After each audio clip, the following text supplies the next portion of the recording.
तो स्टूडेंट्स, अगर हमारे पास ये फंक्शन है z is equal to f of x y, तो हमारा क्लेम ये है कि इससे क्या बनती है, सरफेस बनती है। सरफेस क्लोज भी हो सकती है, ओपन भी हो सकती है।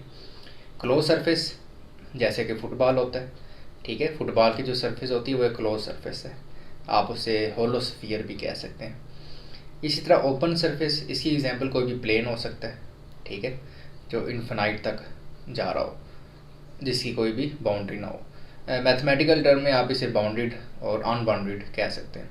मतलब सरफेस जो होती है वो बाउंडेड हो सकती है और अनबाउंडेड हो सकती है। तो सरफेस जो है वो किससे बनती है, लेवल कर्व से बनती है।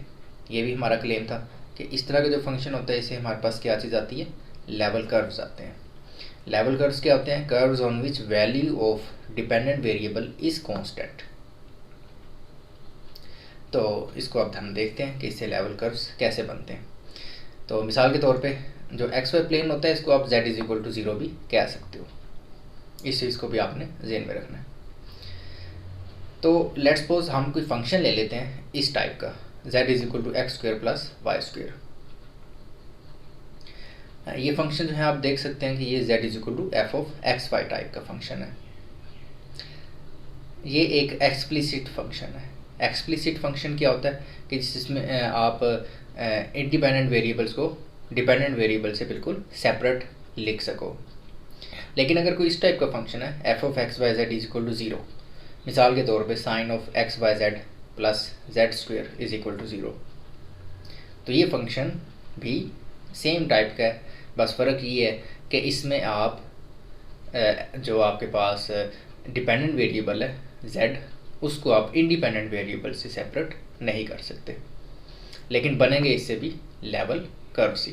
तो आपके पास इस तरह का फंक्शन हो f of x y z is equal to 0 या z is equal to f of x y, तो इन दोनों से आपके पास क्या बनते हैं, लेवल कर्व्स बनते हैं। तो हमन जो हमारी एग्जांपल है z is equal to x square plus y square, इसको अब हम देखते हैं कि लेवल कर्व्स किस टाइप के बनते हैं इसके। तो हमने बात की लेवल कर्व्स के ऊपर z की वैल्यू क्या रहती है, कांस्टेंट रहती है। लेवल कर्व्स बनते ही तब है जब हम z की वैल्यू इसमें कांस्टेंट पुट करते हैं। मिसाल के तौर पे अगर हम z की वैल्यू यहाँ पे -1 पुट करें तो हमारे पास क्या आएगा, x square plus y square is equal to -1। कोई भी दो रियल नंबर्स जिनका स्क्वायर हम करें और उनको ऐड करें तो आंसर -1 आए, ऐसा कोई भी रियल नंबर एग्जिस्ट नहीं करता, क्योंकि रियल नंबर्स का जब भी हम स्क्वायर करते हैं हमेशा आंसर पॉजिटिव आता है। तो ये पॉसिबल नहीं है। इसका मतलब z की जितनी भी नेगेटिव वैल्यूज हैं उनके ऊपर ये इक्वेशन पॉसिबल नहीं है। For negative values of z हमारे पास कोई भी लेवल कर्व नहीं आएगा। तो z इज इक्वल टू 0 के ऊपर देखें, x square plus y square is equal to 0 आ जाएगा, यहाँ पे 0 पुट करेंगे, जिसका मतलब क्या है कि x भी 0 होगा और y भी 0 होगा। इसके अलावा इसका कोई सोल्यूशन नहीं है। तो इसका मतलब क्या हुआ, ये x इज इक्वल टू 0 और y इज इक्वल टू 0 का क्या मतलब है, z इज इक्वल टू 0 ये क्या बनता है, ओरिजिन बनता है। तो ये हमारे पास पहला एक पॉइंट आ गया। उसके बाद z इज इक्वल टू 1 के ऊपर x square plus y square equal to क्या आ जाएगा, 1 आ जाएगा, यहाँ पे आप 1 पुट करें। अब ये क्या चीज़ बन रही है, ये असल में क्या बन रहा है, सर्कल बन रहा है जिसका जो रेडियस है वो 1 है। तो इसका मतलब z इज इक्वल टू 1 के ऊपर हमारे पास एक ऐसा सर्कल बनेगा जो एक्स वाई प्लेन के अंदर होगा, एक्स वाई प्लेन के पैरेलल होगा और उसका रेडियस क्या होगा, 1 होगा। इसी तरह आप z is equal to 2 put करें, z इज इक्वल टू 3, 4, 5, 6, 0.5, तमाम रियल नंबर z के जो ग्रेटर दैन 0 होंगे उन तमाम के ऊपर हमारे पास सर्कल्स बनते जाएंगे, लेवल कर्व्स बनते जाएंगे। z इज इक्वल टू 4 के ऊपर देखें, x square plus y square is equal to 4 को हम लिख सकते हैं 2 का स्क्वायर। इसका मतलब z इज इक्वल टू 4 पे क्या बनेगा, circle of radius 2 at z is equal to 4। तो इसका मतलब ये हुआ, इसको आप इस डायग्राम की मदद से देख सकते हैं। अगर आपके पास एक्स वाई जेड एक्सिस हैं, ठीक है, तो z इज इक्वल टू 0 के ऊपर तो ओरिजिन बन गया हमारे पास, ठीक है। z इज इक्वल टू 1 के ऊपर हमारे पास एक सर्कल बन रहा है, इस तरह z इक्वल टू 2 के ऊपर हमारे पास सर्कल बन, इस तरह ये सर्कल्स बन रहे हैं। अब हमारे पास इन लेवल कर्व्स से सरफेस कैसे बन रही है, क्योंकि ये लेवल कर्व्स जो हैं ये तमाम वैल्यूज़ के ऊपर है, 0.5 के ऊपर भी है, 0.001 के ऊपर भी है, हर एक z की वैल्यू के ऊपर है। मतलब ये कंटिन्यूसली ऐसे एक्सटेंड हो रहे हैं ऊपर की तरफ। अगर आप इन लेवल कर्व्स को आप इसमें जोड़ें इनको मिलाएं, इनकी बाउंड्रीज़ को, तो आपके पास क्या बनेगी, एक सरफेस बन जाएगी। ये बिल्कुल ऐसी है जैसे हम जब हम पॉइंट्स को ज्वाइन करते हैं, तो पॉइंट्स को ज्वाइन करके हमारे पास क्या चीज़ बनती है, लाइन बनती है या कर्व बनता है। तो अगर हम कर्व्स को ज्वाइन करेंगे आप इसमें, तो उसे हमारे पास क्या बनेगी, सरफेस बन जाएगी। तो इस तरीके से जो लेवल कर्व्स होते हैं, जब हम उनको ज्वाइन करते हैं तो उसे हमारे पास क्या बनती है, सरफेस बनती है। तो इसको आप यहाँ पे मज़ीद देख सकते हैं कि लेट्स सपोज अगर आपके पास कोई पोटेंशियल फंक्शन है v = x² + y², तो इस केस में जो सर्कल्स होंगे वो लेवल कर्व्स होंगे, अभी हमने देखा है, ठीक है। और इसका मतलब ये है कि जब तक हम उन सर्कल्स के ऊपर मूव करते रहेंगे, जब हम एक सर्कल के ऊपर मूव कर रहे हैं, ठीक है, जो एक्स वाई प्लेन के पैरेलल है, जब तक हम उस सर्कल के ऊपर मूव करते रहेंगे, हमारा जो पोटेंशियल होगा वो क्या रहेगा, कांस्टेंट रहेगा। क्योंकि ये पोटेंशियल किसकी जगह पे आ गया, जेड के ऊपर आ गया, जेड की जगह पे ये पोटेंशियल है। तो लेवल कर्व्स बनते ही तब हैं, ये लेवल कर्व कहाँ पे है, यहाँ पे जेड की वैल्यू 1 है, तो 1 क्या है, एक कांस्टेंट है ना। इसका मतलब ये कि जब तक हम इस लेवल कर्व के ऊपर ऐसे घूमते रहेंगे, ठीक है, सर्कल के ऊपर, इस सर्कल के ऊपर घूमते रहेंगे, इस सर्कल के ऊपर घूमेंगे तो हमारे पास पोटेंशियल की वैल्यू क्या होगी, 1 होगी। इस सर्कल के ऊपर जब हम, ठीक है, ट्रैवल करेंगे इस तरह से, तो हम z = या v = 2 के ऊपर ट्रैवल करेंगे, एक कांस्टेंट पोटेंशियल के ऊपर, एक कांस्टेंट z की वैल्यू के ऊपर। तो इस तरीके से आपके पास लेवल कर्व्स बनते हैं, ठीक है, और लेवल कर्व्स को ज्वाइन करके आपके पास क्या बनती है, सरफेस बनती है। तो इस तरह का जो फंक्शन होता है हमारे पास, वो हमेशा क्या देता है, एक सरफेस देता है। तो अब एक सिंपल क्वेश्चन है कि अगर हम एक ऐसी क्रिएचर होते जो 3 डायमेंशन में ना देख सकती, मतलब हमें 3rd डायमेंशन नज़र ही ना आता, तो हमारे पास इस सरफेस की शेप कैसी बनती, क्या हम इस सरफेस को देख सकते? ये सरफेस तो 3rd डायमेंशन में जाके बन रही है लेवल कर्व्स को ज्वाइन करके। तो हम इस सरफेस का जो ऑब्जर्वेशन है, इस सरफेस की जो जजमेंट है, या इसको ऑब्जर्व करना है, इसको देखना है, ठीक है, वो हम बिल्कुल भी नहीं कर सकते थे अगर हम एक 2 डायमेंशन क्रिएचर होते। यानी अगर हम सिर्फ 2D के अंदर चीज़ों को देख सकते और उनकी 3rd डायमेंशन हमें नज़र ना आती, तो हम इस सरफेस को कभी भी ऑब्ज़र्व नहीं कर सकते थे। इंस्टेड हम क्या चीज़ ऑब्ज़र्व करते, हम सिर्फ और सिर्फ एक्स वाई प्लेन के अंदर। तो अगर हम एक 2D क्रिएचर होते तो हमें लेवल कर्व्स सिर्फ एक्स वाई प्लेन के अंदर नज़र आते, ठीक है। ये z = 1 के ऊपर, z = 2 के ऊपर, 4 के ऊपर, 0.5 के ऊपर, हर वैल्यू के ऊपर हमें डिफरेंट लेवल कर्व्स नज़र आते। और हम उन लेवल कर्व्स जो हमारे पास एक्स वाई प्लेन में बन रहे हैं, हम उनसे एक लेवल कर्व के ऊपर z की वैल्यू क्या है, कांस्टेंट है, ठीक है। तो जब तक, और इससे ये भी पता चलता है कि जब तक हम एक लेवल के ऊपर मूव कर रहे हैं तो हमारी जो z की वैल्यू है वो चेंज नहीं हो रही। इससे ज़्यादा हम इमेजिन नहीं कर सकते थे अगर हम एक 2D क्रिएचर होते। इसी चीज़ को अब हम आगे अप्लाई करेंगे लेवल सरफेसेस के ऊपर। आप कंसीडर करेंगे function w = f(x, y, z)। तो हमारा क्लेम ये है कि इससे क्या हमारे पास बनती है, इससे लेवल सरफेसेस बनती हैं। अभी हम w की शेप में इंटरेस्टेड नहीं है, क्योंकि w किस में जाएगा, w 4th डायमेंशन में जाएगा, और 4th डायमेंशन में हम चीज़ों को ऑब्जर्व नहीं कर सकते। हम 3 डायमेंशनल क्रिएचर्स हैं, हम 3 डायमेंशन में चीज़ों को देख सकते हैं,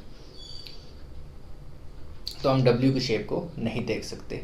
ये बिल्कुल ऐसे ही है जैसे एक 2 डायमेंशनल क्रिएचर इस सरफेस को ऑब्ज़र्व करती। तो 2 डायमेंशनल क्रिएचर जब इस सरफेस को ऑब्ज़र्व करती तो उसको ये सरफेस कुछ इस फॉर्म में नज़र आती। तो अब हम इसी टाइप की फॉर्म देखेंगे कि w = f(x, y, z) की 3 डायमेंशंस में क्या फॉर्म बनती है। तो हमारा क्लेम क्या था कि इससे क्या बनती है हमारे पास लेवल सरफेसेस। लेवल सरफेसेस क्या होती हैं, ये ऐसी सरफेस होती है जिसके ऊपर w की वैल्यू क्या होगी, कांस्टेंट होगी। हमारा जो डिपेंडेंट वेरिएबल है वो w है। तो ऐसी सरफेस जिस पे w की वैल्यू कांस्टेंट हो, उस सरफेस को हम कहते हैं लेवल सरफेस। अब ये बनती कैसे है, मिसाल के तौर पे अगर आप w की जगह 1 पुट करें यहाँ पे, तो हमारे पास क्या चीज़ बन जाएगी, f of x y z is equal to 1। अब आप नोट करेंगे ये चीज़ वही नहीं बन गई जो हम पीछे देख के आए हैं, f of x y z is equal to 0। तो यहाँ पे हम 0 की जगह 1 भी पुट कर सकते हैं, उससे फ़र्क नहीं पड़ता। तो क्योंकि वो सिर्फ ये हो जाएगा sine of x y z plus z square is equal to 1, लेकिन होगा तो उसमें 3 वेरिएबल्स ही।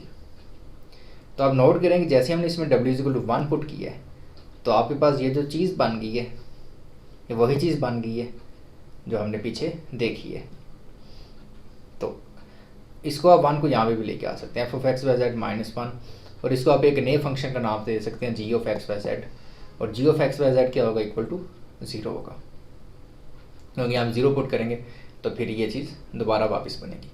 तो आप देख सकते हैं कि वही चीज़ बन गई है, जी ऑफ एक्स वाई जेड असल में ये एक ऐसा फंक्शन, ठीक है, जिससे हमारे पास क्या चीज़ आएगी, एक सरफेस आएगी। तो इसका मतलब ये हुआ कि w की हर वैल्यू के ऊपर, w को 1 पुट करें, 2 पुट करें, 3 पुट करें, 4, 5, 6, 0.5, जो भी आप इसमें w की वैल्यू पुट करें, डिपेंड करता है कि वो वैल्यू सेटिस्फाई होती है या नहीं होती, फंक्शन पे डिपेंड करता है। तो आप यहाँ भी w की जो भी वैल्यू पुट करें उसके करस्पॉन्डिंग हमारे पास क्या चीज़ आएगी, एक सरफेस आती जाएगी। उस पूरी सरफेस के ऊपर w की वैल्यू क्या होगी, कांस्टेंट होगी, सेम होगी। मिसाल के तौर पे अगर ये कोई टेम्परेचर है तो t इक्वल टू 1 के ऊपर जो सरफेस आएगी, इसका मतलब ये होगा कि उस पूरी सरफेस के ऊपर जो टेम्परेचर है उसकी वैल्यू 1 है। इसको मज़ीद आगे बढ़ाते हैं। For one value of w we have one whole surface and on that surface value of w is constant. इसकी मिसाल देख लेते हैं। Let's suppose w is equal to हमारे पास फंक्शन है x square plus y square plus z square. तो w is equal to 0, इसके ऊपर हमारे पास क्या चीज़ आएगी, यहाँ पे 0 पुट करते हैं, x square plus y square plus z square equal to 0। ये तभी पॉसिबल है अगर एक्स वाई जेड तीनों क्या हो 0। तो इसका मतलब w इज इक्वल टू 0 के ऊपर हमारे पास क्या चीज़ आ जाती है, ओरिजिन आ जाता है। इस तरह w is equal to 1 put करें तो हमारे पास क्या चीज़ आती है, 1 के ऊपर x square plus y square plus z square is equal to 1। अब इसका मतलब क्या हुआ कि ये जो चीज़ बन रही है इसमें क्या चीज़ बन रही है, ये सफ़ियर बन रहा है। ये एक ऐसा सफ़ियर है जिसका रेडियस क्या है, 1 है। इसका मतलब रेडियस जो सफ़ियर रेडियस 1 है उस पूरे सफ़ियर के ऊपर w की वैल्यू क्या होगी, 1 होगी। इस तरह w इक्वल 2 पुट करें तो हमारे पास क्या बनेगा, x square plus y square plus z square equal to 2। इसका मतलब sphere of radius square root 2, इसको हम स्क्वायर रूट 2 का स्क्वायर लिख सकते हैं। सफ़ियर की जनरल इक्वेशन क्या होती है, x square plus y square plus z square equal to r square. तो इस तरह w इक्वल टू 4 के ऊपर क्या बनेगा, सफ़ियर ऑफ रेडियस 2 बनेगा। तो इसका मतलब क्या हुआ कि w की आप वैल्यूज़ चेंज करते जाएं, आपके पास मुख्तलिफ सरफेसेस आती जाएंगी। तो अब हम w को तो चेक नहीं कर सकते, लेकिन अगर हम इन सरफेसेस को आपस में ज्वाइन करें तो हमारे पास क्या चीज़ बनेगी, एक सॉलिड ऑब्जेक्ट बन जाएगा, एक सॉलिड सफ़ियर बन जाएगा। क्योंकि ये एक ऐसा सफ़ियर होगा जिसके अंदर वाले तमाम पॉइंट्स आप नोट करें, w is equal to 0.5, w is equal to 0.1, तमाम पॉइंट्स के ऊपर आपके पास क्या चीज़ आ रही है, सफ़ियर्स आ रहे हैं। तो इन सफ़ियर्स को जब हम ज्वाइन करेंगे तो हमारे पास एक सॉलिड ऑब्जेक्ट बन जाएगा जो कि इस टाइप का होगा। इस डायग्राम की मदद से भी समझ सकते हैं। तो ये w क्योंकि 4th एक्सिस है, हम इसको ऑब्जर्व नहीं कर सकते, इसको मैं यहाँ पे सेपरेट लगा दिए। तो w इज इक्वल टू 1 के ऊपर ये वाला सफ़ियर आ रहा है, w इज इक्वल टू 2 के ऊपर ये वाला सफ़ियर आ रहा है। इस तरह w की बाकी तमाम वैल्यूज़ के ऊपर 1 से जो कम वैल्यूज़ हैं उनके ऊपर भी यहाँ पे सफ़ियर आता जाएगा। इनको आप ज्वाइन करोगे तो ये आपके पास आड़ू बन जाएगा। आड़ू वैसे तो एग्जैक्ट सफ़ियर नहीं होता, लेकिन बात कहने का मकसद ये है कि ये अंदर से सॉलिड होगा। यहाँ पे तमाम पॉइंट्स हमारे पास आते जाएंगे, से ये स्पेस कवर होती जाएगी। तो इसको आप मज़ीद अगर समझना चाहते हैं तो वो आप समझ सकते हैं। तो लेट्स सपोज ये एक प्लेन है, एक सरफेस है, ठीक है। ये लेट्स सपोज ये w is equal to x plus y plus z, इस टाइप का कोई फंक्शन है जिससे हमारे पास प्लेन्स बन रहे हैं। तो w इज इक्वल टू एक वैल्यू के ऊपर ये प्लेन आ गया, दूसरी वैल्यू के ऊपर ये प्लेन आ गया, तीसरी वैल्यू के ऊपर ये प्लेन आ गया, चौथी वैल्यू पे ये प्लेन, कंटिन्यूसली प्लेन आते जा रहे हैं।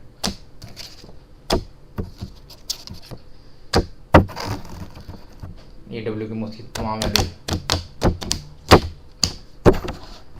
एक दूसरे के ऊपर ये प्लेन आते जाएंगे। तो आप देख सकते हैं कि जो तमाम प्लेन्स हैं असल में ये इन्होंने जो होलो रीजन है उसे कवर कर लिया, कोई भी इसके दरमियान होलो रीजन मौजूद नहीं है। एक ये सॉलिड ऑब्जेक्ट बन गया है, एक ये ऐसा क्यूब बना है जो अंदर से सॉलिड है। इस क्यूब के अंदर भी वैल्यूज़ एग्जिस्ट करती हैं। तो जैसा कि हमने बात की थी, अगर हम टेम्परेचर को देखें, ठीक है, तो टेम्परेचर क्या होता है, हर पॉइंट पे एग्जिस्ट करता है, ठीक है, यहाँ पे भी एग्जिस्ट करेगा, यहाँ पे एग्जिस्ट करेगा, टेम्परेचर हर पॉइंट पे एग्जिस्ट करेगा। तो इसलिए टेम्परेचर वगैरह के लिए हम इस टाइप का फंक्शन इस्तेमाल। इसके बाद ये क्वेश्चन आता है कि हम इन दोनों को आपस में कन्वर्ट कैसे कर सकते हैं। तो उसका जवाब ही बहुत सिंपल सा है, w is equal to f of x y z, इसको हमने देख लिया है कि हम इसको दूसरे फंक्शन में कैसे कन्वर्ट कर सकते हैं। इसमें आप w की कोई भी वैल्यू पुट कर दें, 1 2 3 0 पुट कर दें, लेट्स सपोज 0 पुट करेंगे तो आपके पास फंक्शन की फॉर्म क्या बनेगी, f of x y z is equal to w था, यहाँ पे w 0 पुट करेंगे तो f of x y z क्या हो जाएगा आपके पास, इक्वल टू 0 हो जाएगा, और इससे आपके पास एक सरफेस बन जाएगी। ठीक है, तो ये वही फंक्शन आ गया जिसको हमने z is equal to f of x y कहा था, ठीक है, जिसमें 3 वेरिएबल्स हैं।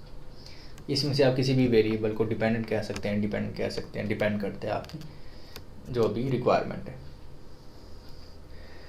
अगर आपके पास इस टाइप का फंक्शन है, इसको आप उसमें कन्वर्ट करना चाहते हैं तो ज़ाहिर है इसको हम w के इक्वल पुट कर देंगे, ठीक है, 0 से को रिप्लेस कर देंगे w से, तो ये उसमें चला जाएगा। लेकिन अगर आपके पास इस टाइप का फंक्शन है, z is equal to f of x y, इसको आप इस टाइप के फंक्शन में कन्वर्ट करना चाहते हैं, तो सिंपल ये काम करें कि z को यहाँ पे ले जाएं, तो आपके पास क्या आ जाएगा, 0 is equal to f of x y minus z, और यहाँ पे जो 0 है इसको रिप्लेस कर दें w से, और साथ आप लिख दें w इज इक्वल टू 0।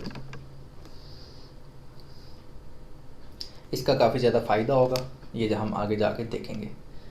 हमें अक्सर काफ़ी ज़्यादा दफ़ा इस तरह के फंक्शन को इस फॉर्म में रिप्लेस करना पड़ता है, ख़ास तौर पे जब हम नॉर्मल्स फाइंड करते हैं, ग्रेडियंट्स फाइंड करते हैं सरफेस के, तो हम यही काम करते हैं।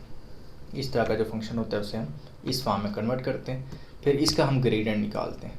तो इसका जो ग्रेडियंट होता है वो हमें इस सरफेस के ऊपर नॉर्मल देता है। तो इसको हम आगे जाके देखेंगे।